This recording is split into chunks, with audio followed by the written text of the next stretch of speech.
Florence Nightingale. The Nightingale family lived in a big house in Derbyshire. They were so rich they bought a bigger house in Hampshire. Florence was a very lucky girl. She had lots of toys and pets to play with, and she had 27 cousins. Florence was taught reading, maths, and other subjects by her father, because in those days girls weren't taught much.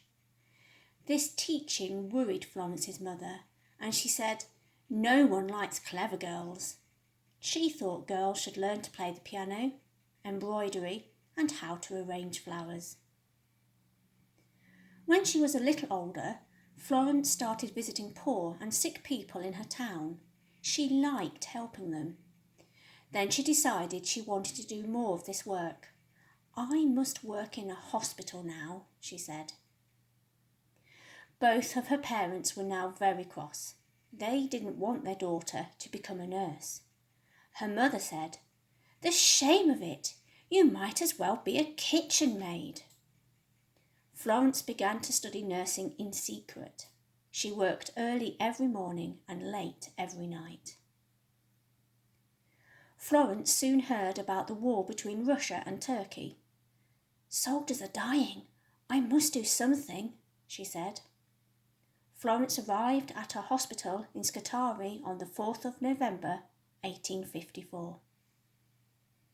The hospital was dark and filthy. Soldiers lay all around, wounded and dying. More soldiers were arriving all the time. Everything was dirty. There was hardly any clean water, no medicines, no bandages, no soap or towels. Instead of getting better, the soldiers got worse. Florence began to help the soldiers by cleaning and making them healthy meals.